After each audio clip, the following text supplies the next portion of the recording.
Alright, and welcome to Graphing Rational Functions, Level 1. Now, in our very first example, we want to graph f of x equals 4 over x plus 6. Now notice, why is this called a rational function?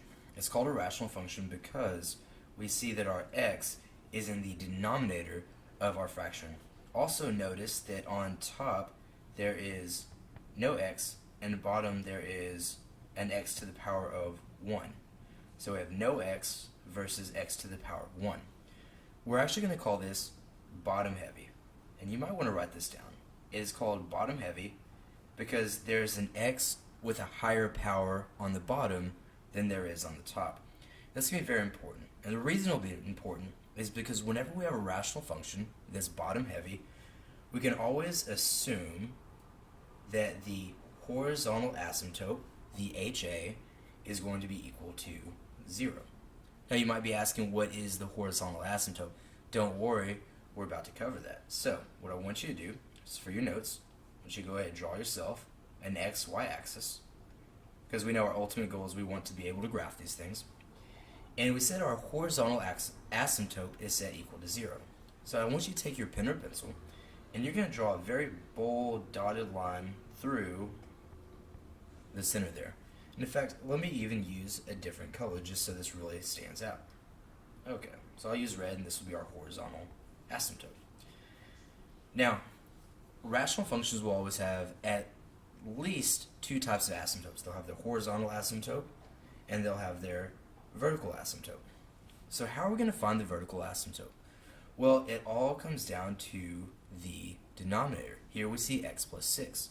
Okay, so what we always want to do is we're going to say, well, x plus 6, and we're going to set that equal to 0, and we'll see why in just a second.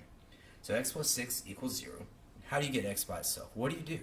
Well, the opposite of plus 6 would be minus 6. Subtract 6 from both sides. We'll see that x equals negative 6. And so our vertical asymptote will be at negative 6. Once again, let me just kind of change colors there. We'll go this nice red. And let's go 1, 2, 3, 4, 5, 6. And there is my vertical asymptote. Now, why did we set the denominator equal to 0? Well, I want you to remember this about fractions. We know that we can never have 1 over 0. You can never divide by 0. It gives you an undefined answer. And so if we were to take negative 6 and plug it in for this x, well, negative 6 plus 6 would give us 0. So we're essentially always looking for a place where our denominator cannot equal 0. Alright, now that being said, how do you graph these things? Well, what we're only going to deal with are rough sketches. And so a rough sketch, notice that this fraction is positive, which means that its two graphs will be in quadrant 1 and quadrant 3. It'll always look like something like this. It's getting closer and closer to that vertical axis, and then as we go this way, it starts to get closer and closer to that horizontal asymptote. And over here, it's actually just kind of the mirror image in that opposite quadrant. And there you go. So this right here would be the graph of 4 over x plus 1. Now we have to talk about just kind of a couple more things. Thing number one we want to talk about is we want to talk about the domain. Okay? So let me go ahead and let me just erase this over here real quick, so we have a little bit of room to write this out.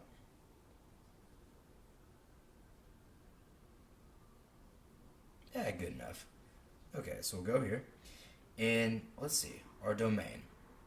Okay, well, as you look at this graph, it goes all the way over here. It starts over here at negative infinity, and it goes this way all the way until it gets close to this vertical asymptote. So once again, where's the vertical asymptote? Well, that's at negative 6. So we're saying our graph is getting infinitely close to negative 6. However, it can't touch it. Now, what happens in negative 6? Well, it can't be on there, but then on the right side of negative 6, we can get infinitely close to negative 6 on the right. And then we proceed on to positive infinity. So how do we write this? We have two sets of domains. We have from negative infinity to negative 6, and then we write a U that stands for union. So it's negative 6 negative infinity to negative 6, union negative 6 to infinity. And essentially we're saying it's all real numbers except for negative 6. Now what about the range? Ask yourself, what is the one value that is not included in the y? So we see our graph is starting down here. It's starting from negative infinity. And in order to figure out the range, well, we simply look at the horizontal asymptote. So we know that the one value that it can't touch there is 0. So we say that our range will be from negative infinity to 0, union 0 to positive infinity. Because notice, after we get past this dotted line of 0, well, we can start going on up towards positive infinity. Alright, I know that's a lot. You might want to pause this video, take some notes, and we're going to go ahead and move on to example 2. Alright, and let's go ahead and take a look at example 2. Now example 2 says this: graph f of x equals negative 3 over x minus 2. And now that we've kind of set up everything, these examples should become a whole lot quicker and a whole lot easier. So let's take a look. The very first thing that we want to talk about is going to be our horizontal asymptote. And the way that we'll determine it right here is we'll just look at this function, ask, is it bottom heavy or is it balanced? And in this case, we see that x is on the bottom, there's no x's on top, and so once again, this is going to be bottom heavy. What that really means is that when you have x of a higher degree on the bottom, your function grows faster on the bottom than it does on the top. Now, if it's bottom heavy, we can essentially just say, hey, we know that our horizontal asymptote is going to be at 0. So anytime it's bottom heavy, the horizontal asymptote starts out just being at 0. Now how about the vertical asymptote? Well, we talked about this last time. Essentially we're saying, hey, we want to look at the denominator, x minus 2, and we can have any value of x so long as x minus 2 does not equal to 0. So what we do is we set x minus 2 equal to 0 to find that one value of x that we just possibly cannot have. And how do you get rid of a negative 2? Plus 2, plus 2, and it turns out that our vertical asymptote will be at positive 2. Okay, so let's kind of start drawing this. So we draw our x and our y-axis. And I'm going to go ahead and switch to a nice red color here for our asymptotes. And so we have a horizontal asymptote here at 0. We have a vertical asymptote here at positive 2. And now kind of switching back to white. Now I told y'all last time that for a positive rational function, our graph would be in quadrant 1 essentially and quadrant 3. However, notice this is not positive, it's negative. And so what that means is that we'll actually have our rational function here in quadrant 2 and quadrant 4. And why is that? Well, remember, anytime you make your leading coefficient negative, you're reflecting across the x-axis. So in essence, these two graphs have simply flipped. Now the last thing we want to talk about is the domain. Okay. And so we know that the domain is our list of x values, and you want to look all the way over here to the left of this graph, and how far left does it go? Well, it's extending all the way to negative infinity. So we know that our domain starts at negative infinity, 2. Now as we go to the right, we're following this line, we're following, and wait a second, it's getting closer and closer to a value, but it cannot touch that value. And notice, it's stopping against our vertical asymptote, which is, in fact, 2. Now remember, that only includes this left side of the graph.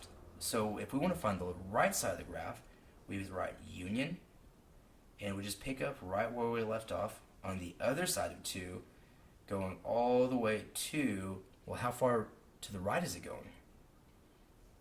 And that would be all the way to positive infinity. Let's go ahead and take a look at the range. Okay, so we want to ask ourselves, how low does this graph go? And I kind of look right here. This is showing us how low it goes. It looks like it's going all the way to negative infinity. Now then we're going up, and ask yourself, what is the value that we're approaching that we can never get to as we go up? And of course, we see that on the horizontal asymptote, which would be 0. So we'll say that our range is negative infinity, comma 0, union, and notice we just pick up on the other side of 0 right here, 0 going all the way up to positive infinity. And so this is how you would write the domain and range of your rational function.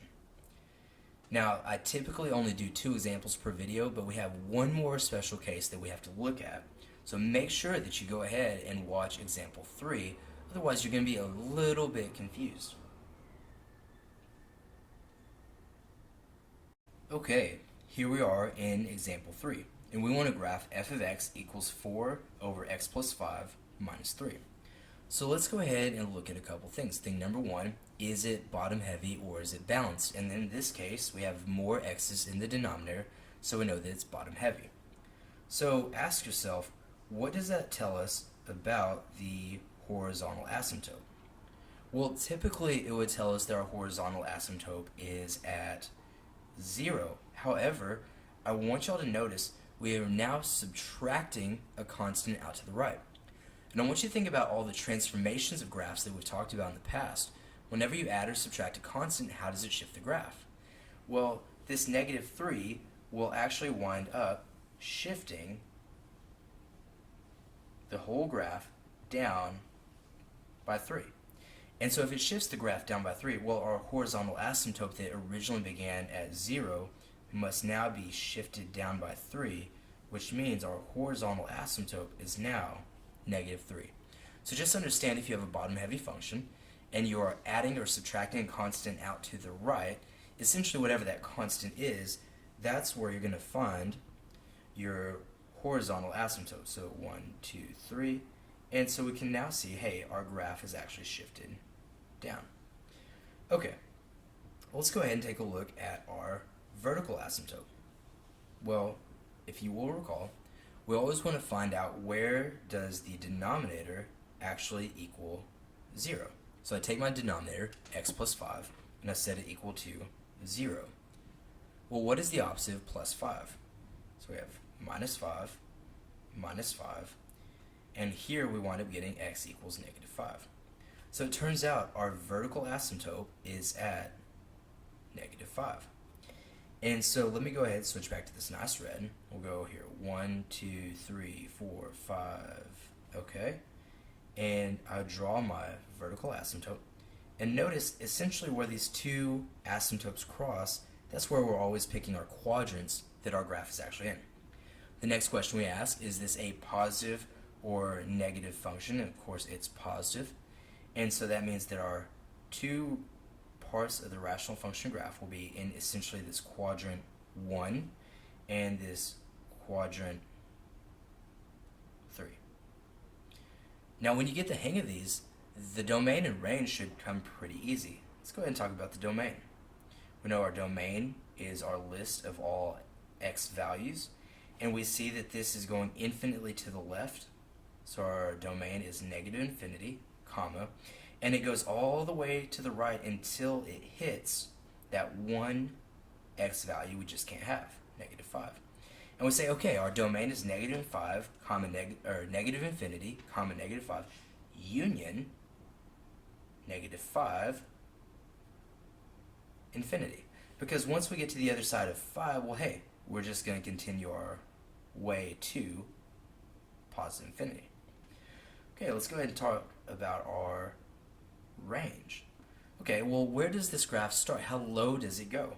And I go right here to this arrow, which is telling us we're going as low as negative infinity.